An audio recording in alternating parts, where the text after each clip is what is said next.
بسم الله الرحمن الرحيم الحمد لله والصلاة والسلام على رسول الله وعلى آله وأصحابه أجمعين. اتم نمبر مخرج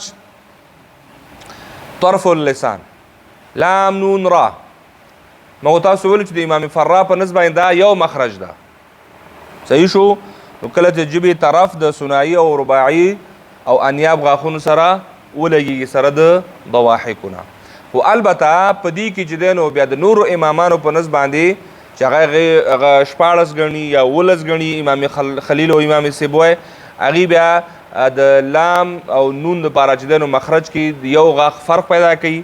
هغه وایي چې لام ادا کېږي د ژبې طرف ثنایي رباعي انیاب او ضواحک غاښونو سره، او بیا نون ادا کېږي ثنایي رباعي او انیاب غاښونو سره. ضواحک په دې کې دخل نشته. او را سره چې دنه فرق دا راکې د ژبې شا پکې داخله ده، نور پکې ځای همدا ده. نو امام فرا وایي چې دومره وړو وړو خبرو پسې مه ګرځئ او بس ژبې طرف ده او دغه غاښونه دي او همدغه ځنه خیر ده که په چا کې به یو غاښ ډېر لګي یو غاښ کم لګېږي، د وړو خبرو پسې مه ګرځئ. نو دا خبره ده. نهم نمبر مخرج ده رأس اللسان، د ژبې سر کله چې د ثنایا علیا بیخونو سره ولګېږي نو بیا دې تا دال طا ادا کیږي او دې ته په اعتبار د مخارج سره نطعیه وایي. نطعیه د نون په کسرې سره د طا په سکون سره نطعیه، نطعیه نه نطعیه. صحیح شو؟ او لام نون را چې دی نو طرفیه او زلقیه بلل کیږي او البته د دواړو د طرفیه او زلقیه مترادف کلمات دي، معنا ترې همدغه د ژبې طرف ده. او نطع چې ده نطع د غاښونو په بیخونو کې دا وری چې دي که نه دا د وری ګور اوارې نه دي، پلستر شوي نه دي، کندې کندې پکې دي، لاس پکې ووایي دا تاسو ته معلومیږي. دغه کندې کپرو ته چې دی نو نطع ویلی کېږي. صحیح شو؟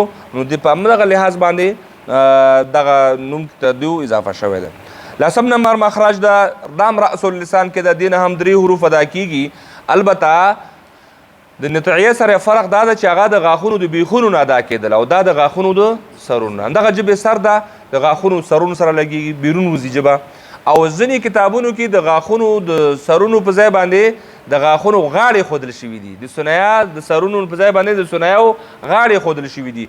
د هغې هغه داسې د هغې داسې وایي چې دا غاښونه دي کله چې د ژبه دې سره لګوي وایي ژبه دا سر خو دا ده داسې وایي نه لګېږي، وایي دا داسې لګېږي دا چې بیرون وځي وایي دا دغه دا وایي داسې لګېږي. بهرحال دا ډېر جزوي اختلاف ده. که چا سر د ثنایا سرونه وویلې هم صحیح ده او که چا د ثنایا مطلب دی نه همدا ده چې د غاښونو سرونو سره څه کېږي لګېږي. هغې داسې وایي چې دې خوا نه دا ژبه پرې ورځي داسې، نو دا ژبه چې دی نو د سرونو سره نه لګي بلکې دلته لګېږي، ژبه پچقېږي او بیرون راوځي. خو بهرحال دا دومره غټه خبره نه ده او دې ته په اعتبار د مخارج سره د درې واړو ته لیثویه ویلی کېږي. لیثویه او لیثه چې دی نو وریو ته ویلی کېږي. دا په کومو غوښو په کومو موړو باندې چې غاښونه ولاړ دي دې ته لیثویه ویلی کېږي. 11 نمبر مخرج دا هم په رأس اللسان کې قرار لري زا سین صاد. دلته هم د ژبې سر د ثنایا سفلا، ګوره ثنایا سفلا یعنی په مخارجو کې چې څومره غاښونه کاریږي ټول علیا دي. که د ثنایاو ذکر کېږي هم علیا دي، که د انیاب او ضواحکو ذکر کېږي هم علیا دي، که د ادراس ذکر کېږي هم علیا دي. یوازینی غاښ په غاښونو کې چې په مخارجو کې کار شوي دي سفلا هغه په دغه مخرج کې دي. صحیح شو؟ البته دلته هم بیا دا سفلا یوازې نه دي، دلته هم علیا ورسره شریک دي. موږ داسې وایو چې د به سر د ثنایا سفلا شاته لګېدو نه سره د یو ځای کېدو د ثنایې علیا نه. هلته موږ داسې چې کله دلته ولګېږي نو د ژبې باندې زور راځي، ځکه دا خو صفیریه حروف دي واخته مثبته هم دي، د اسمات د وجې نه لږ زور اخلي. چې کله زور یې واخلو نو صفیر اواز په پکې ویستل غواړي چې اسمات ادا نه شي صفیر، نو په دلته چې زور راځي دا ژبه داسې دلته پچقېږي چې پچقېږي د ژبې شا چې دی نو هلته د ثنایا علیا سره څه کوي هم لګېږي. صحیح شو؟ نو په نورو مخارجو کې ګوره یوازې د غاښونو نومونه اخیستل شوي دي، یعنې هغه ټول غاښونه علیا دي، یوازې دلته چې دی نو سفلا دی او بس. له دې څخه همدغه 3 حروف ادا کېږي چې دې ته صفیریه ویلی کېږي او صفیر چې دی نو په 2 معناګانو سره راځي، یا خو شپېلې ته ویلی کېږي په لغت کې، یا هغه مرغه ده چې هغه هم شپېلۍ وهي او همدغه د زا سین صاد کې چې کوم تیره او تیز آواز پیدا کېږي هغه مرغه هم دغه شان آواز په وخت د سفر کې او په وخت د هغه کې چې دی نو کله هوا کې چې مزل کوي نو دا پکې را پیدا کېږي نو دغه دې ته صفیریه ویلی کېږي. البته دا حروف یو نوم بل هم لري اصلیه ورته ویلی کېږي.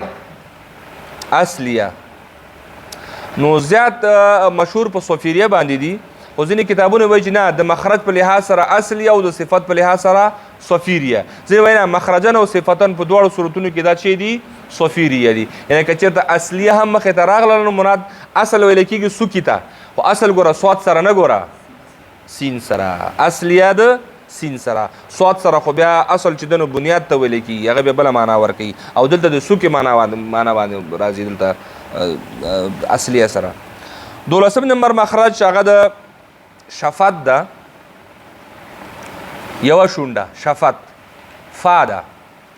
فا ادا کیږي د لاندینۍ شونډې منځ یا په ځینې په نورو کتابونو په اعتبار سره د لاندینۍ شونډې څوک ورته ګیډه لیکي څوک ورته خېټه لیکي څوک ورته چې دی نو لمده حصه لیکي خو بهرحاله منځ دا منځ په خپله لمده هم ده او منځ هم ده او هر څه دي او دا چې کله د ثنایا علیا د غاښونو سرون سره څه شي یو ځای شي نو دې نه بیا فا ادا کېږي. که چېرته دلته د ثنایا علیا په ځای باندې دواړه شونډې سره یو ځای شول بیا مشکل پیدا کېږي بیا د پښتو پاتې نه جوړېږي یا د منځ په ځای باندې د شونډې سوکي طرف ته یا د وچې برخې طرف ته زور ووهل شي نو بیا هم د یو بل شي ته نه جوړي پتې نه جوړېږي نو صحیح ده نو هغې نه هم ځان ساتل پکار دي او بلا تکلفه ځکه مزلقه حروف دي بلا تکلفه مطلقې همدغه د غاښونو منځ چې د هغه سره ولګي انشاءالله دغه ځای نه دا بعض ځینې ماشومان دي چې هغې دفاع وایي هغه بیا داسې به ورسره نه کوي ښه بیا هغې نه بیا پرشار غوندې جوړي هغه پرشار سره چې دی نو دا ننګي چې دي بیا داسې پړسېږي غوندې یا کوي که نه شونډې هم سره وخوځېږي دا ځایونه هم ورسره وخوځېږي نه دا نه بلکې ډېر نرم او دې ته په اعتبار د مخرج سره شفویه حروف ورته ویلی کېږي. 14 نمبر مخرج شفتین دواړه شونډې یو ځای کېدلو نه با میم واو ادا کېږي. البته با میم د شونډو د یو ځای کېدو نه او واو د شونډو د راغونډېدو نه بیا په یو ځای کېدو کې هم فرق ده. با د لمدي حصې نه او میم د وچې حصې نه. وچه حصه هم دا ده لمده حصه چې کوم دننه طرف ته پروت هغه همیشه لوند وي نو دا با چې ده نو د لمدي حصې نه دا کېږي او میم چې ده نو د وچې نه همدې وجې نه با ته بحري وایي او میم ته بري وایي. د دې داسې مثال ده لکه د زما دا ګوتې وګورئ که با ادا کېږي داسې لګېږي اب لمده په لمده او که میم شو نو بیا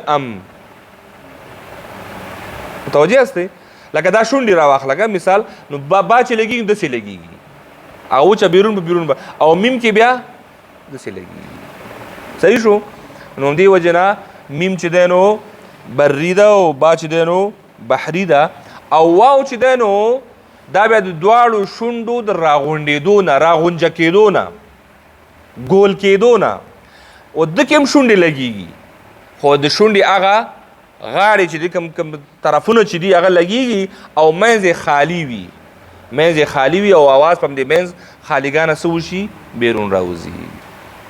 نو 3 حروف دا دي دوی ته هم شفویه وایي او فا مو سره څلورم ملګری ده نو دا 4 واړه حروف چې یو ځای کې دي په اعتبار د مخارج سره شفویه ویل کېږي. وصلی الله تعالی علی خیر خلقه محمد وعلى آله واصحابه اجمعین برحمتك یا ارحم الراحمین.